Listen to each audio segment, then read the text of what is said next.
Hello and welcome back to the Space Jam Continuum. I'm Chris McLennan. I'm Carl Noble. Fresh off the rig.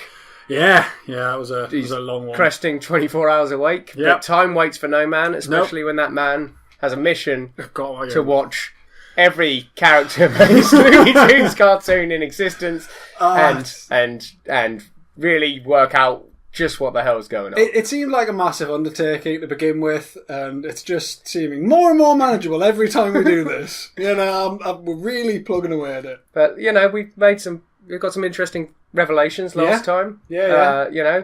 We've got what we're deeming the ETA involved, the Escape Toons agency. Yeah, they were doing a very crafty job in the last episode where we finished off. Yeah, we've had a few escapees. They've started affecting our world, so far as we can tell, and I think that's why the ETA were formed. Yeah, and very efficient as well. Yeah, like that.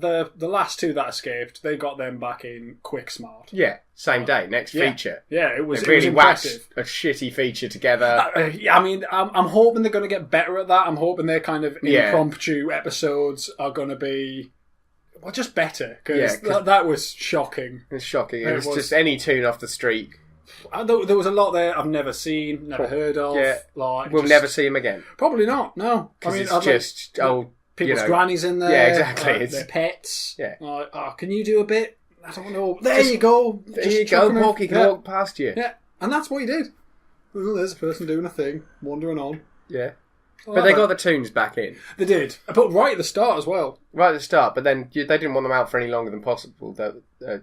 Longer than was strictly necessary. And I don't think they didn't get out with an agenda. Like they weren't like they weren't like fuck it, we're escaping and we're going to cause havoc. They went whoops, oh bollocks, we best hang around. For the thing closed, the portal.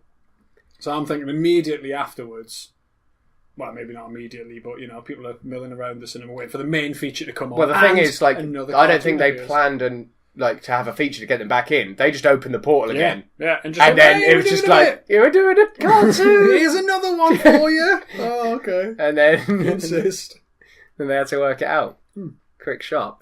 I mean, considering they're a relatively new agency, or at least we assume they're a relatively new agency. Well, I think it must have been in the. It's only a couple of weeks between and that caused the last a lot escapees. Of issues. Yeah, that caused a lot of issues. Yeah, it really escalated towards war in our world. So they went, we shouldn't do that. So weird. I mean, I imagine they'll get better. Hopefully they'll get better anyway. We can but dream. Yeah, I mean, I'm sure we'll get to find out, because I can't imagine that's the end of them jumping out. No. And there'll be ones who will be doing it with malicious intent as well. That's true. Well, we've got another 80-odd years of Looney Tunes cartoons to cover. Yeah. So it shouldn't take us 80 years to get through it, though. God, can you imagine that? Can you imagine it like where... No, it shouldn't take us 80 years. It shouldn't. We've done nearly 2 years. Yeah, that's and I think good. It's sort of going to slow down. Like, I don't think... Because it just... A lot more characters soon, though. We do get a lot more characters, but that's... We have just been Porky. No, Daffy's about... Daffy. Yeah. He's about to get his first solo cartoon. That might even be this episode. He is, yes. He's going to Hollywood. Oh. But right now, we've got some more Porky.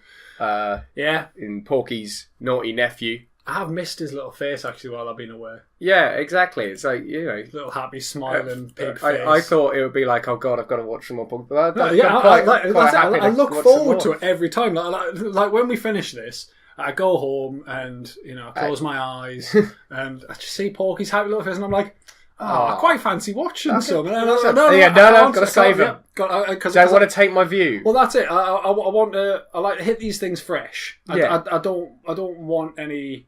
Kind of preconceptions to come in of what I've already thought. Yeah, because I'm already trying not to metagame. Yeah. Having watched Who Framed Roger Rabbit the other week.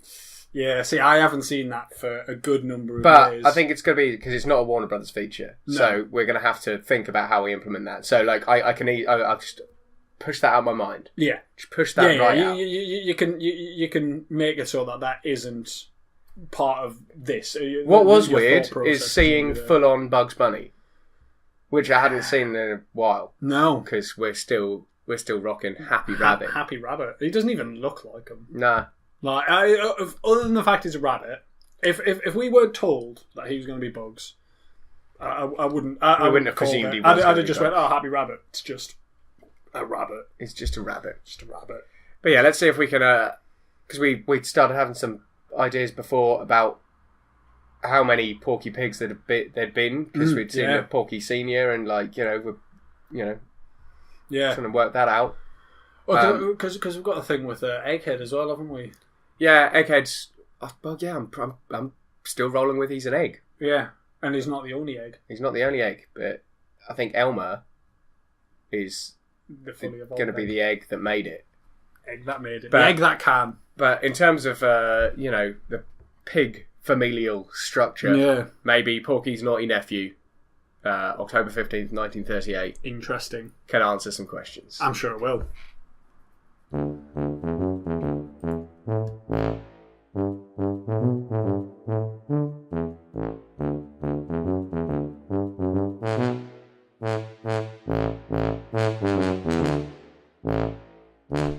Interesting. Yeah, interesting. Yeah. I mean, first thing we see, cartoon animals outing the beach. Identifying themselves as cartoon animals. Yeah. So, I don't know if that's a recent development for them, maybe since things have started crossing the threshold, but the toon world is aware that they are not animals, or they've just noticed, they've begun to realise that, a pig is not a pig. Like, there's definitely two things going on here. Yeah, there's definitely some sort of difference between the between a pig and then the sentient pigs and that sort of area. So yeah. Also, it suggests that this beach is probably in a human area, or at least a shared area, because otherwise you wouldn't say this is the day the cartoon animals can go. It's just like, it's be like, it's Davin Beach. Yeah. But yeah, because there was two humans in that, and they were more human than we've seen. Yeah, they're the most human humans I've seen so far. So maybe there's cartoon humans and humans as well. Maybe that's another line. Yeah, because I'm just thinking, because you got like the really human-looking humans, so maybe they've regressed. So possibly some of the other like the less human humans have. Do you think Toondom exists somewhere between being an animal and humanity, and things in the toon world are tending towards Toondom? Oh, such that it's an interesting idea. You've got animals becoming more aware and more and learning to talk, things like that, to tend towards Toondom. And then you've got humans, such as we saw in this episode, and I think it's the first time we've seen, they're drawn like humans, not like cartoon humans. It's the first time we've seen them. Maybe they, if they have a moment regressing towards Toondom, they become... And that's potentially where humans start developing toon powers. Possibly. Because I mean, it's a very small sample, but those human-looking humans, or the more human-looking humans... They didn't have toon powers. They didn't express any toon powers at all. No. I mean, one of them, his horse was, it could speak, so it was a toon horse. He's aware of that. Yeah. But he wasn't fazed by it. He wasn't shocked. Yeah, so maybe everything's come to terms with it. Maybe that's it. Maybe there's this sort of split between the human world and the animal world caused by, obviously humans eat animals. Yeah. Everyone got a bit pissy about it.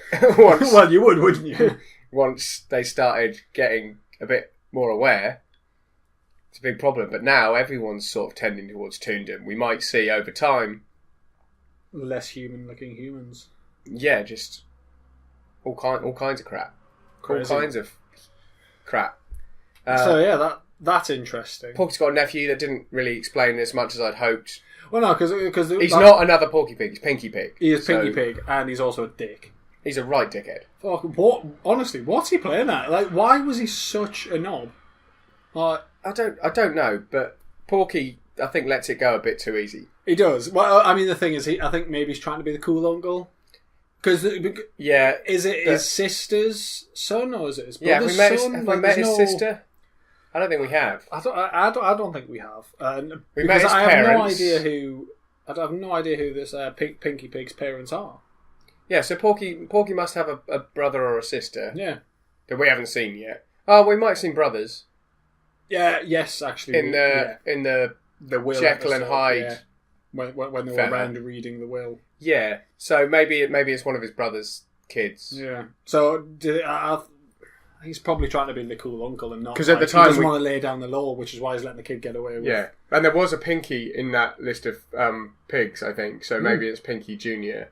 Because at the time we thought they must be older than Porky. Yeah. But I think we've decided Porky's just a runt. He is older. Yeah, he's just the smaller of a lot of them. But yeah, that didn't answer as much as I'd. It didn't. It hasn't raised that many questions though. Like I didn't feel confused by very much. I mean, there were some interesting bits where they had, a shower that fits your wetsuit, and it'll either shrink the wetsuit to fit you or shrink you to fit your wetsuit. Yeah, and we saw a few more little examples of animals living their jobs. Yeah. The little duck who trumpeted his nose to say, "It's a swim race," and then he turned around and he's got "now" on his ass. Written on his ass. Yeah. He's really committed to the role. No, he has. Was it tattooed, painted? It's hard to say. Really. It's hard to say. But I'm just thinking about this shower. Do you know we've seen the ability to shrink using that potion? Was it potion or was it pills? It was a pill. That turned the elephant into a mouse. Yeah. And turned chickens into eggs. Yeah, so I'm thinking maybe they've managed to fine-tune that into some sort of solution. Yeah, and they're now going, right, we'll get you into your wetsuit. Yeah, it's very diluted. They don't want anyone becoming a baby or an egg. Yeah. But, So they'll do it either way. It'll either shrink you or they'll shrink your suit. No one knows. Yeah, they've been honing that. Maybe that's since Acme got involved. Potentially, yeah. Yeah, because, I mean, they've, by all accounts, got a lot of buying power. They become quite a big company. Yeah, I was looking into Acme the other day. Apparently it was like lots and lots of individual companies for different things that, they do it to be one of the early things in the phone book, and there'd just be a big, section of, this is the one you go to if you want the thing, and that's why anvils feature so prominently, because one of the earliest ones was Acme anvils. I'd love an Acme anvil. But yeah, I wonder if I could find one. What was it? An Acme anvil. Let's give that a go after the show. Yeah. Yeah, let's go shopping. Let's go shopping. But right now, we've got an Egghead number. See if we can get any closer to confirming our theory. The little egg that made it theory with Elmer Fudd. Because this doesn't sound like it's going to be Elmer Fudd. No, it doesn't. This is Johnny Smith and Pocahontas. Okay. Why it's spelt Pocahontas, I don't know. I presume there's going to be some sort of card game. I'd imagine so. Let's see how it pans out with Johnny Smith and Pocahontas, October 22nd, 1938.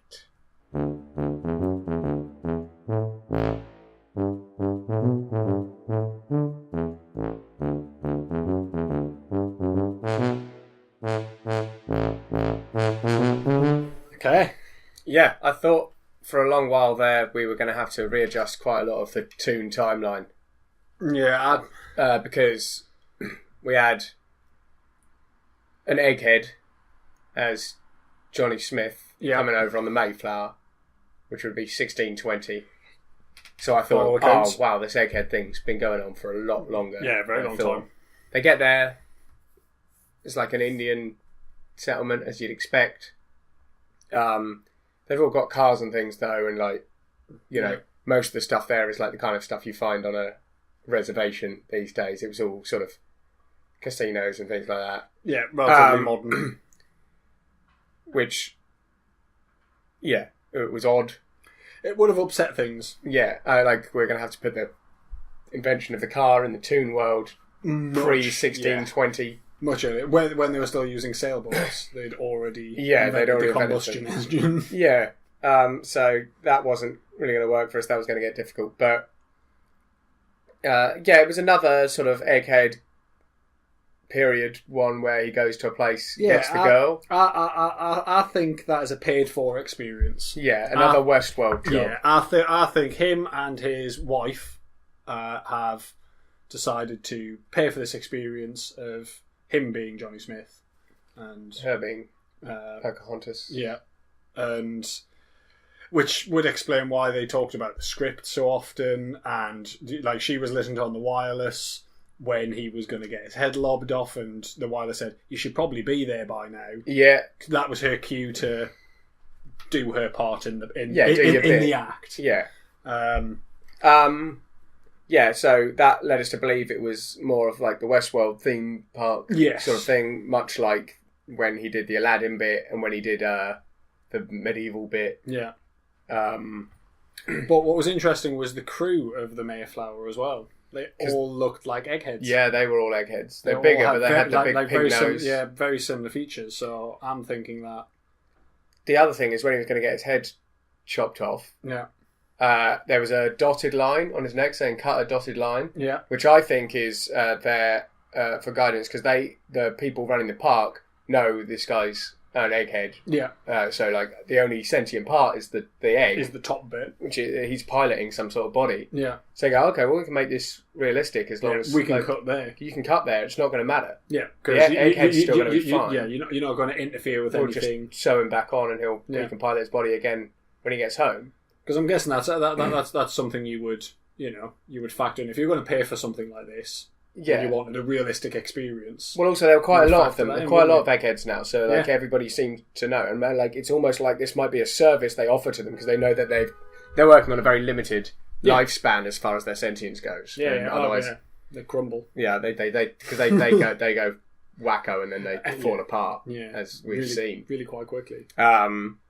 And then, the theme park notion was sort of confirmed at the end because he's at home with his Pocahontas lass, his wife, and their kids. But he was reading Last of the Mohicans, which didn't come out till 1826. Yeah, and so it definitely wasn't 1620. No, we don't have to massively adjust the timeline, which is helpful because I wouldn't have liked to have to adjust when they invented the combustion engine. Put that before they invent steam power. But it's possible. That's the kind of thing that just might have to happen. Yeah. Oh yeah, it's just if we can avoid having to do that, I'll be happier. Yeah. If it has to happen, it has to happen.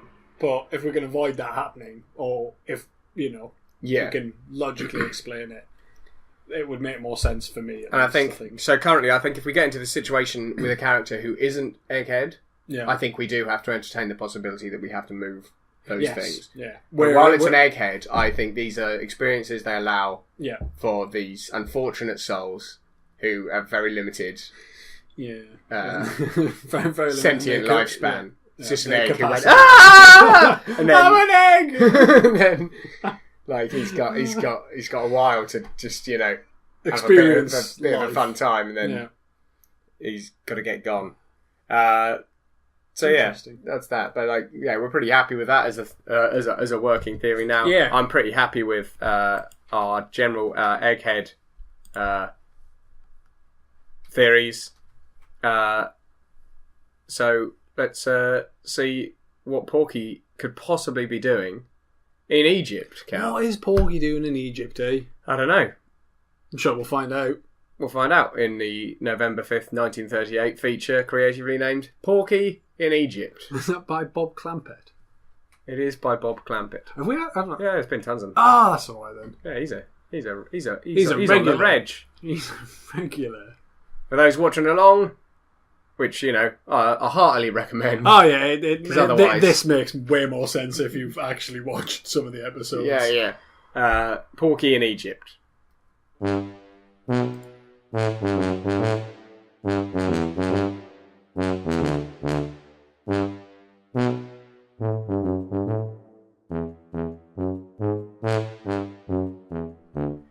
Okay, Porky in Egypt. Yeah. Humpty Bumpty. Humpty Bumpty. I love that name. Humpty Bumpty is Porky's trusty camel in this regard. After he misses the tour He does miss it. He misses the tour off to see the pyramids and the mummies. It was the mummies of the stars. Mummies of the stars. Yeah. On the really long camel. We don't really have any solid information about how that occurred. Genetic oddity. Yeah, right. I'm putting that out there. Mostly humans in the city, so but Porky didn't seem unwelcome. The only other sentient animals we came across, other than there were 2 skunks. There was 2 skunks, and that was it. Other than we'll get to. Yeah. So there was Porky, all humans, and then 2 skunks. The skunks were on the trailer. Yeah, we don't know whether or not that they could were be sentient. because they were stinky, but it could be they because they hats. were cartoons. They were wearing hats, but that doesn't mean they were sentient. They didn't show any semblance of sentience. Yeah, what I'm trying to get a handle of though is that previously we've been working on the theory, and I think we're pretty solid on that. There's a demarcation line certainly in the US, between what we now understand to be human toons, and animal toons, as opposed to humans and animal toons, because we've recently learned that those are separate categories, humans and human toons. Definitely. This was human toons in Egypt. But there was definitely demonstration of toon powers. But there didn't seem to be any strong suggestion that there was any rift between the two, between human toons and animal toons in Egypt. Yeah, like Porky was kicking about, and there was no... And he's booked a trip there. He's not worried about it. He's off on holiday. I do wonder how he's paying for this, because I haven't seen him work in a while. Yeah, that's true. Oh, was he working on the farm last we saw him? Yeah, but I mean, is he going to be able to save up enough money? No, but he's not ever been that careful with money. No, he hasn't. He is quite frivolous. He could have just, got a loan. Very well could have. Or just got on a plane and hope for the best. Maybe he rang Gabby up, asked for some of his oil millions. Yeah, because we haven't seen Gabby. Haven't seen Gabby in ages. Since he became presumably a millionaire. With his oil wealth. His oil wealth, which Porky squandered. Porky. But yeah, so Porky misses his tour, gets on Humpty Bumpty, and rides out after them. Humpty Bumpty. The sun, sentient. And horrible. I mean, we're worried about. We're worried. We think we've got it bad with the imminent heat death of the universe. Yeah.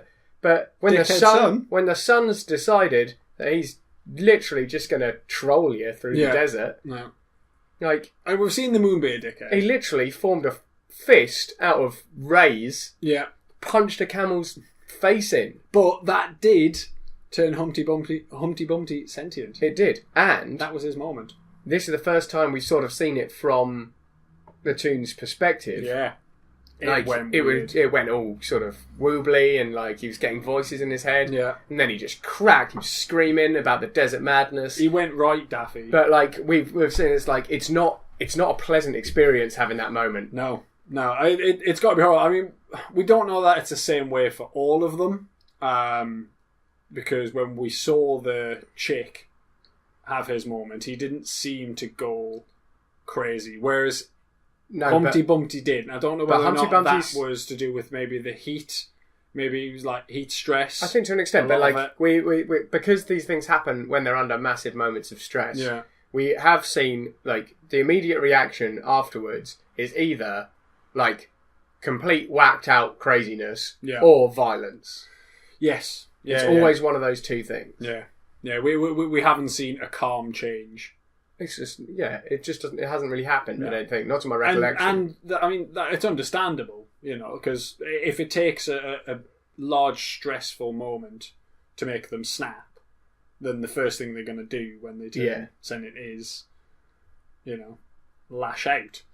And boy howdy do they. And that Humpty Bumpty did demonstrate toon powers immediately. Yeah, he produced from nothing a kilt and bagpipes. Yeah, immediately. And it was just wow, okay, so as soon as they turn sentient, they have the ability to access toon powers, whether or not at what level they can access them, or whether or not they're aware of what level they can access them. Yeah, because I'm guessing there's going to be levels of toon powers. There's got to be, kind of the basic Yeah. The basic stuff you can do. And maybe some never get up to the higher powers. We're gonna have to start working out what the powers are and what levels they fall into. Yeah. Need a pen and paper. We're going to Dragon Ball Z this shit. Yeah. It's over 9,000. It's over 9,000. Is that Christopher Lloyd in Roger Rabbit? He's over 9,000. It's just a toon. No one really knows what's going on there. But he can definitely turn parts of himself into stuff. I remember when I was a kid, terrified of that. Yeah. He scared the crap out of me. It's pretty that scary. high-pitched voice, the eyes. Oh, terrified me. Yeah. Melting the shoe. Yeah. That's mean. It was... honestly, do? I'm fairly certain I probably cried. Yeah, but that's probably true. I was a child. Yeah. I'll probably cry now, actually. Yeah. You're a fragile soul. Well, especially when there's little happy shoe getting melted. But that's by and by. That's nothing to do with this episode. Do we get much else out of that? Not massively. I mean, apart from the demarcation being looking like it was specifically in America. Everyone else seems to be getting on with it. Yeah, and I think that the sentient Humpty Bumpty and kind of how it is perceived from their perspective. The sun's a dickhead. Yeah. Yeah, well, we'd already seen the moon being a dickhead. Yeah. This was something else. Yeah, I mean... the moon was keeping someone awake. The sun is trying to kill people in the desert. The sun has probably more ability to be... He looked angry. Maybe he's just having a bad day. Been up all night.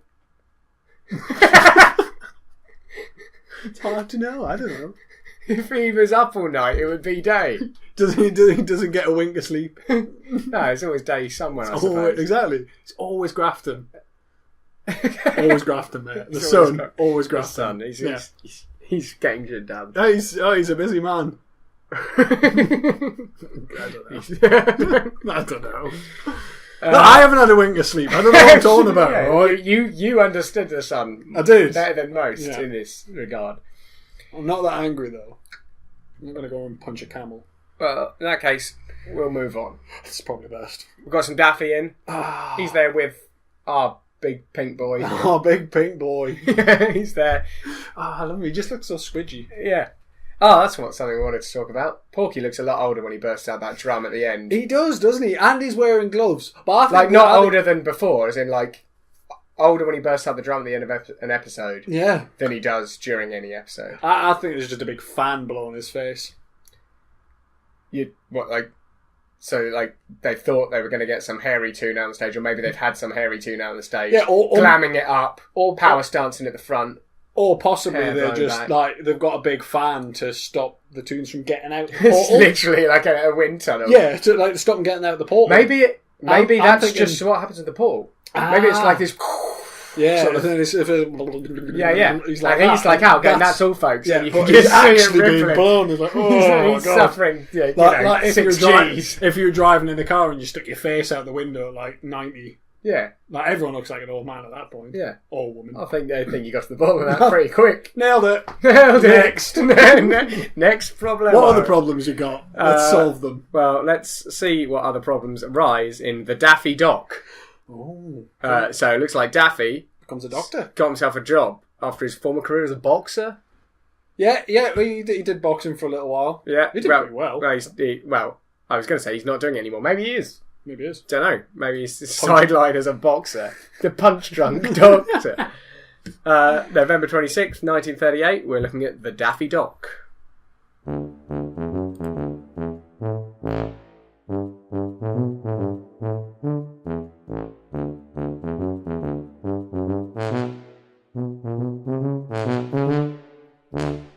So, Daffy's former career as a boxer has sent him into full psychopath territory. Honestly, if you put like some sort of horror soundtrack to the last 2 minutes of that, it'd be a horror film. But even early on with Dr. Quack, he was quite sinister as well. He was very sinister. I mean, the whole thing was just a bit weird. Like, I thought Daffy in that was going to be like, the hero of the bit, and Dr. Quack was going to be a bit sinister. Yeah.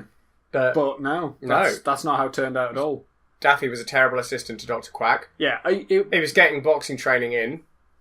But he is a medical doctor now. He is actually a doctor. So I'm guessing he's beat a doctor at his job and just taken over. I don't think he's went and got any learning.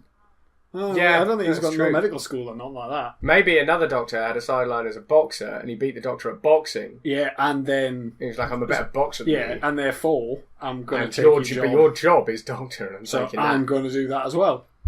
You're a boxing doctor. Now I'm the boxing doctor. And there can be only one. There can be only one boxing doctor, and Daffy is it. Daffy's that guy. Interesting. Because he was getting his boxing training in. He was on some medical equipment. It looked like an airbag. Yeah, kept inflating. He was using it like a speedball, wasn't he? Yeah. So it's definitely the same Daffy as we had before, but he whiffs it, assisting Dr. Quack. He gets kicked out of the operating theatre. Dr. Quack was not happy. But I mean, to be honest, he was mad as a boxer frog. So he was doing, his gloves didn't fit properly. I mean, understandably, he's got wings. Yeah. But then that seemed to be not a problem. Pretty standard at that hospital. Yeah. There was quite a lot of kind of birds kicking about. Yeah, it was just odd. But I mean, it's a Daffy episode. But he got kicked out. Yeah. Understandably so. Yeah. So his response was, right, I need a patient then. And he went and found one. So he went, found his former agent, Porky Pig. It might not even be his former, it might still be his agent, yeah. He went and found his agent. To be honest, if you're going to work with Daffy, you've got to expect you've got to know the risks going in. Crazy shit. But, yeah. He just lamps him around the head. He falls him down the street, lamps him around the head with a mallet, and then carries him in on a gurney by himself. Yeah, I don't know how on one end, which is like, well, which means that training's paying off, right? Well, yeah, but like not only was he incredible holding it at one end, strength, he only had one wing on it. The other one was doing something flipping else. Flipping a coin. So he was only actually holding a 4-point gurney, 1 point of contact. Hench. Yeah, and then he whacks himself in the head with a mallet. Well, he looks at Porky Pig, who says he's fine. Yeah. He decides to call a consultation, which involves smacking himself on the head with a mallet. So it goes all wobbly, and there's 3 of him. Yeah. Then he has a chat with them. Has a little chat. They decide operation. That's the only way forward. Then he just gets out a saw, a bandsaw, really large saw, and just starts chasing. That's the bit that it becomes a horror film for me. If we put horror music to that, classic, standard horror film music to that, it was sinister. It's sinister. It was just some chasing our hero, Porky Pig. Chasing him round a hospital with a saw. And then in the end they get bunged in a lung, like one of those artificial lung guys, and then they all go wobbly, and that's the end. Start inflating. So we don't know. Porky could still be in peril. Until I see Porky again in another episode. I'm sure that's going to come up very soon. But right now I'm worried. I am concerned. But all we know is that Daffy's still making a go of it in the city. He is trying. Porky's being very patient with him and being a patient of him. Yeah. Literally. And yeah, I'm intrigued to see how it's going to pan out. Again, didn't answer much in the way of the greater universe, but I fear for Porky. Yeah, I mean, I fear for anybody near Daffy. Well, yeah, but I've grown quite attached to Porky over the last few weeks. Yeah, I've got to know him quite well. He's had his ups, he's had his downs. He's definitely had his moments. I kind of lost a little bit of respect for him for a little while, but he's getting that back. Yeah, he's made some mistakes. He has, but I think he knows that. Yeah, he's grown as a pig. As a pig. On a completely separate side note, he's got hands. Little black things. Are they shoes on his feet? Has he got trotters? Well, that's what I'm thinking. Has he got a dainty lady's shoe? Yeah, because his stance implies a heel of some kind. Yeah, but I first noticed it when... Well, not first noticed it, but I kind of first drew my attention in the one with his nephew, because his nephew had little black shoes on as well, and I was thinking, are they trotters? But why have they got hands? See, that would lead me to believe that it's trotters. Yeah, but why would you have trotters on the bottom and then digits on the hands? It's a farce. It's ridiculous. I'm thinking it's tiny shoes. trotter-esque shoes. Yeah, I'm thinking that they've. Is this the style for pigs? That's just what they do. Yeah, that's. Do you think they've got humanish feet, or do you think they've got more hands? I don't think it's like another set of hands. I think it's like some sort of horrendous elongated trotter. It's like a trotter, but it's entirely fleshy and. Yeah, it's the equivalent of like how close our hands are to our feet. So they kind of like, I don't know about your feet, but my feet kind of just. You can see them. You can see them. They're right out. I can, and they kind of just look like more restricted, horrendous versions of your hand. I mean that in the nicest possible way. Thanks. But I mean, mine are the same. It's my chimp-like prehensile foot thumbs. Yeah, and that's what I'm thinking. His are going to be like, but kind of like horribly elongated, but like 4-digited trotters. We'll try and get a picture of that up on how we think it would look. Yeah, we'll try and get a picture of that up somewhere that you can look at. Yeah, I want a lot of infographics. Yeah, I'm going to email someone from Warner Brothers and ask them. Could you just can you just send us a picture of Porky's feet without his little black shoes on that he uses to hide his horrendous looking feet? That's what Malformed. Yeah. Puffy Dough-Trotters. Yeah, I'm thinking Puffy Dough-Trotters. Pleased to meet you. I think what's happened is all the animals, all the toons have just got together and just went, right, pigs, you need to wear something. You need to cover that. Yeah, that is horrible. Like, put something on that. Cover it up. Make it just look like trotters again. Yeah, please. Because that was better. Back. Yeah, it's like we can't. There was a lot of people being sick in their mouths. Yeah, and having to swallow it because, you would. You would. It's polite society. Oh, no, I'll keep that. Right, you said you feared for anyone near Daffy, not just our buddy Porky Pig. We got the first solo Daffy Duck cartoon. Oh, God, it's going to be... I don't even know what's going to happen.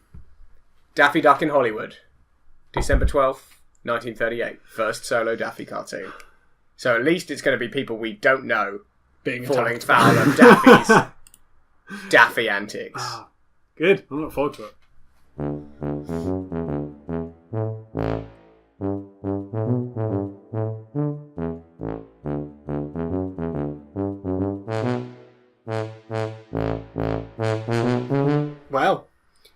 Well. He's got a very unique interview technique as Daffy. Because it seems like he's gone to Hollywood and he wants a job. He doesn't make it clear what job he wants to do.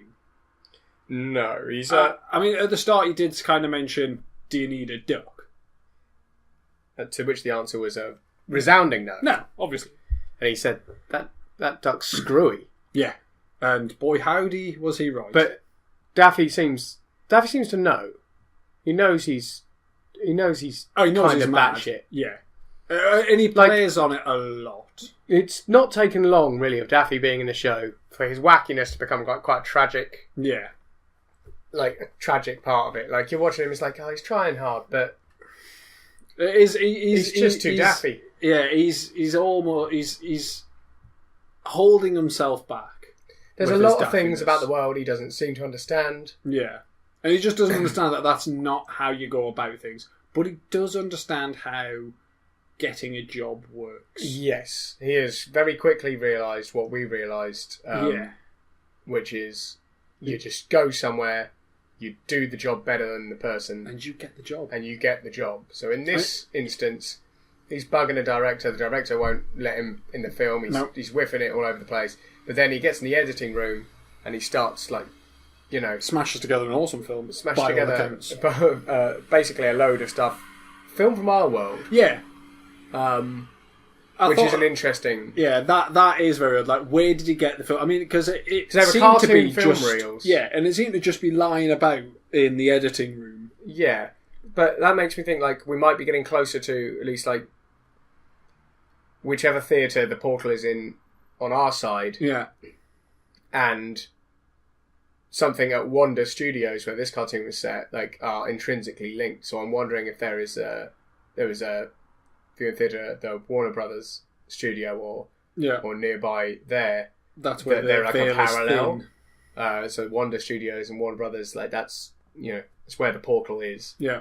And in a sort of Area 51-ish sort of way, they've known that there's a portal between the Tooniverse and our universe for a long time.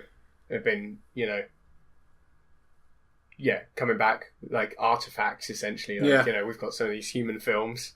Well, that's it. I mean, like we seem to be bringing over either it's they're putting on a show for us, or we're taking films from them.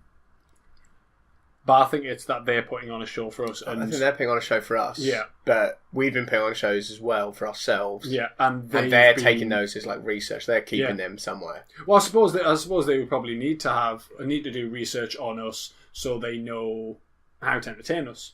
Kind of what we find funny, what we don't find funny. Yeah. So they can play that.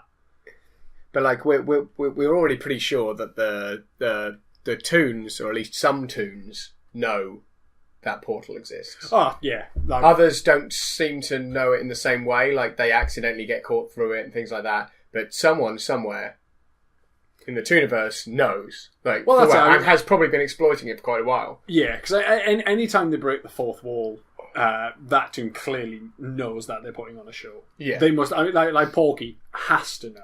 Yeah, but I think they know they're putting on a show, but not necessarily that they can get through. Yeah. So, like, in Porky and Wacky Land, Porky was just going like, look, we've got to do this other show. But he maybe didn't know that they were trying to retrieve two toons. Like, that's like an agency. Yeah. And I think there must be a similar sort of agency on our side of the portal who's very well aware that they can cross into the toon world. Oh, definitely. I mean, that... And do you think maybe the ETA has been around... Well, I don't think the ETA... I think the ETA is a department of this larger organisation, right? and that was formed the ETA just because toons who didn't previously know about it were starting to escape. Yeah, I think the ETA are like a specific like task force. Yeah, within whatever large organisation knows about the portal, which it's like Stargate, right? They're in a bunker somewhere. There's one on our side, but in this case, the portal's in a theatre, so they can put on shows through it. They're exploiting it for entertainment. No, I like it. It's a solid theory, and it makes sense for what we've got. For what the evidence is at the moment. So we need to work out what this agency is, what its powers are. Really, also what on our side can do it. Yeah. And what their end goal is. What's their agenda? Yeah, but maybe it is just purely like R&D at this point. It's they're just putting the feelers out. Yeah, I'm thinking that maybe the people on our side, they're trying to research Acme holes. Acme holes. Holes, specifically the hole. Holes and the ability to just do tunnels on walls. So you just paint a tunnel on a wall. You can use maybe that to an extent explains the fact that Acme in the toon world is like a single company, because they've misunderstood certain things from our world. Yeah. Okay, well, we can use that. We'll have Acme as well, but they didn't realise that Acme was lots of different manufacturers in our world. So they've got a large like conglomerated business called Acme that just makes everything. Yeah. Which feeds into their super state-run socialist. Yeah, it would do. Yeah, it's just like, no, this is what makes stuff. Yeah, I've never seen anyone pay for an Acme product either. No, they just line it out. Yeah, they get posted to them. Yeah. Whereas on our side of the portal, it's very much a more capitalist society. Yeah. And yeah, there's some competition there. But yeah, so I think on our list of things to do needs to be, find out some more about this organisation, our side, and find out really how high it goes in the toon world. Thinking right to the top. Right to the top. Who's at the top? Probably some monkey. Probably some monkey mayor. Probably some monkey. Yeah. That seems in line with our theory. It does. So working theory is that there's a large, like Area 51, Stargate-ish like organisation. Yeah. Run by some monkey.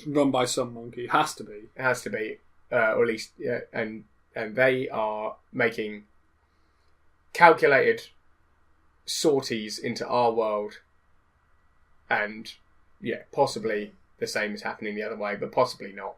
Possibly they're just leaping out in the theatre. At least not at this point. Like somewhere in it's that theatre, like some poor old projectionist is like, he